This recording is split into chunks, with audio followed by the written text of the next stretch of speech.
What's up guys, it's James here, and in today's video I'm going to talk to you about why I do not obsess over 5-star reviews on Airbnb. Now, this is a bit of a different video. I wanted to put this together because it recently, this is something that I've known for a while, but it just kind of clicked finally recently when someone reached out and sent me an email saying, "Hey James, I noticed," because I'd shared some screenshots of my listings performance with our email list, and I said, "Hey guys, check it out. Look what I've done with this property in the last 3 months." And I was sharing that on our most recent investment property that we bought for Airbnb, that we brought in over $80,000 in bookings. Now we're just over $90,000 in total bookings in just our first 3 months having it live. It's incredible. I wanted to share that with our readers. And one of the people looked at that screenshot and took the time to reply back to me and said, "Hey James, how did you manage to do this when you have such bad reviews on your listing?" And that puzzled me. I thought, well, that's kind of silly. I looked at the screenshot he was looking at and had 4.68 stars out of 5. That's a pretty great rating in my book. And I went to check on Airbnb and check our listing and make sure I wasn't missing something, make sure things weren't out of date, and somehow we got a bunch of bad reviews. And sure enough, we actually had just slightly above that. We had increased our rate to, we're about 4.7 stars now. So 4.7 stars out of 5, and this guy thought these are terrible reviews, or these aren't really good reviews.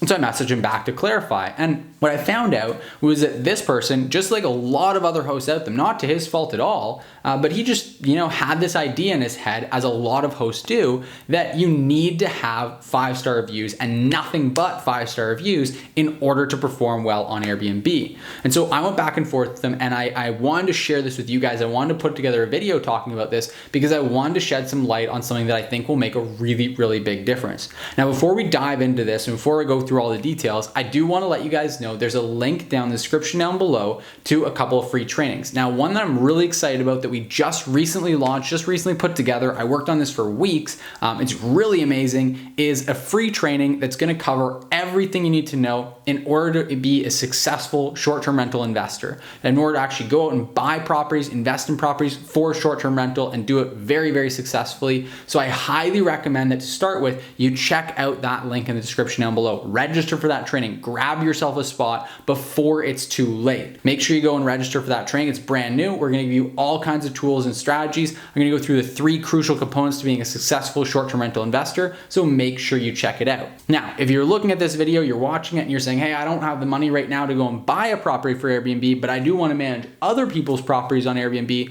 then we've got some free trainings down in the description down below for you as well. You're not being left out here. So you can check out the training as well. That is how to earn a full-time income managing other people's properties on Airbnb. That's how I got started personally, was managing other people's properties on Airbnb. So if you want to get started managing properties for other people, build a 6-figure income, and do it without having to buy, rent, or furnish any properties at all, not put any of your money into starting the business, then I highly recommend you check out that training in the description down below as well. All that being said, let's go into it and let's start talking about why it is that this was such an interesting conversation to me, and what I want, what I think there is for a lot of people to get out of that they can use to improve their results with Airbnb. And really what it comes down to is, I think that largely because of superhost status, a lot of hosts have this idea in their head that better reviews equals more money. And though that is somewhat true, I'm not saying that's not true, and I'm not saying by any means that you shouldn't care at all about the reviews you get and that you should just run a crappy property. I am saying that it's not directly correlated in the way that a lot of people think.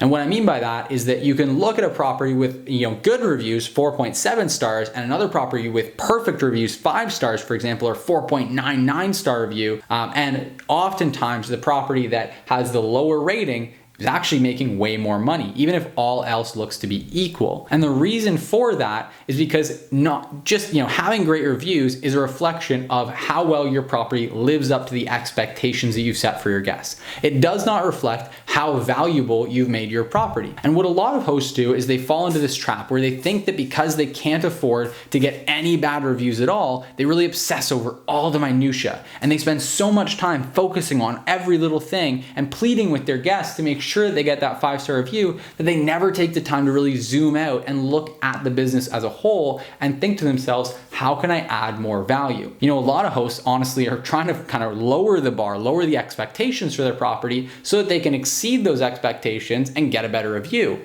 Whereas the successful hosts are trying to raise the bar constantly. They're trying to set expectations even higher so that they can command more for their listings, so they can get more for their listing. And they're ready to go and try to play catch up and actually meet those expectations that are set really high. A perfect example of this, one I like to give that relates really well to my property, is one of the things we identified that could add a lot more value to our property was having a hot tub. Now, by adding a hot tub to the property, we were able to charge more as a nightly rate. We're able to get more bookings throughout the low season because the expectation, the bar is higher for just a better stay, a more attractive property. Now, with that comes some risk of potential negative reviews. It's one more thing to upkeep. We have to make sure that hot tub is kept in pristine condition. We have to make sure it's working at all times. We have to make sure it's clean at all times. We have to do everything to make sure that is upkept. So that means that the expectations are higher. It means that we have to do more to meet and exceed the guest expectations. Now, with that comes a higher risk that we're going to fall short. It's just a reality. You can look at it very objectively, and I'm not saying that we're just going to go, well, that's just the reality, is we're not going to be able to keep this thing clean. We're not going to be able to keep it operational. I'm just saying, hey, look, is it easier to keep a hot tub running and functional when you have a hot tub, or to not have to keep a hot tub running and functional because you don't have one? Well, it's obviously easier to not do that at all. So if you're trying to lower the bar, lower the expectations, and make everything a lot easier, then you're not going to ultimately get that hot tub and you're not going to make the money for it. Now, this is just one single example, but there's lots of these. And the other thing is, because for me, I don't actually go and manage everything day to day. It's not me that's having to go and make sure the hot tub is clean. It's not me personally that's having to go and make sure the hot tub is running. We've got team members in place and systems in place for all that, so it's not stressful to me. Now, that's the other big thing, is that I see a lot of hosts getting caught up in the minutia, and frankly, I don't care if we get a 4-star review. It just doesn't matter that much to me. And what I mean is not to say that I don't look at it. It's more to say that I don't get stressed about it. And that's where I see hosts making a really big mistake, is they get really stressed out and they get all caught up in the negativity around it. I actually think it's a good thing if we get a 4-star review, because if we get a 5-star review, that tells us that we're doing a fantastic job, and that's great. That is fantastic, and I like that, and that's always, of course, what I strive for. But whenever we get a review that's lower than 4 stars, it gives us really valuable insight into what we can do better. That's the only time. If someone gives us a perfect glowing 5-star review, there's no real room for improvement on that. There's nothing I can glean from that tells me here's where I should focus to make the experience even better. I can try to go above and beyond, but it's a lot harder to identify how to do that. Whenever we get a review that's lower than 5 stars, then I know exactly what we need to focus on. Maybe they say, hey, the cleanliness wasn't up to snuff. Well, we need to really dial up our cleaning team. We need to get them doing even better. Or maybe they say, I wish there was this amenity, or there wasn't enough of this, or there wasn't enough of that. Well, okay, let's go get it.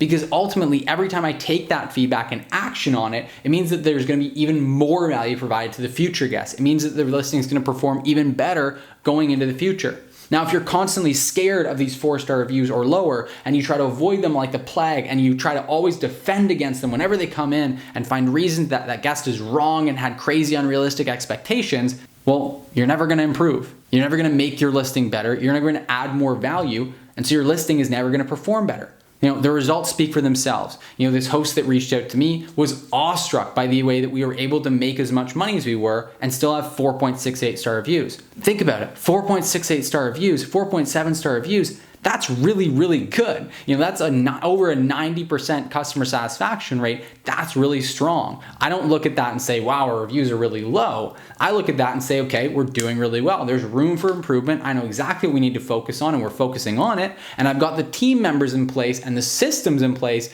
so that stuff can get improved, and it's not taking up a whole bunch of my time day to day. That's the really big thing too, is that, hey, this is really passive for me still, even though there's stuff that needs to be improved on. And so we have the systems and the teams in place to be able to make that be able to happen without all the stress.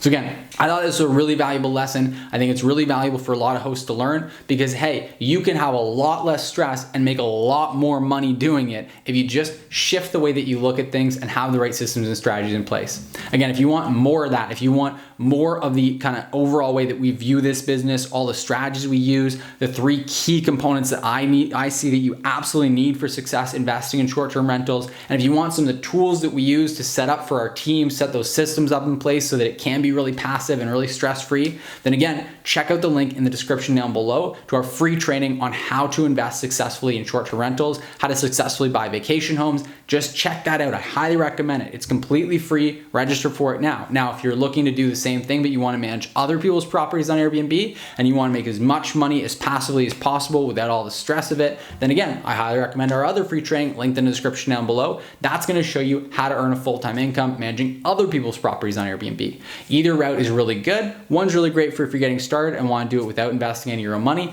The other is really great if you want to get investing into real estate. That's what I did. You know, I started out managing other people's properties and then took that money and funneled it into buying properties for short-term rental and growing my wealth long-term. Now, both strategies are great, so I highly recommend you check out one or the other of the training depending on which is the best fit for what your goals are. Now, that being said, if you did like this video, if you thought it was insightful, if you agree with what I'm saying here, then let me know, show me your support, give me a thumbs up, hit that like button. It helps me out massively in growing this channel if you just hit that like button because it helps more people to see these videos. So please take a quick second, really, there you go. Actually do it. I know a lot of people ask you to do it, but please take a quick second and actually go and hit that like button. And then also, go down there and actually hit the subscribe button. I know, again, a lot of people ask you to do this, but hey, we post 2 new videos every single week on this channel. So I want to make sure you stay up to date with all those new videos. Make sure you go and actually hit that subscribe button to stay up to date with the channel.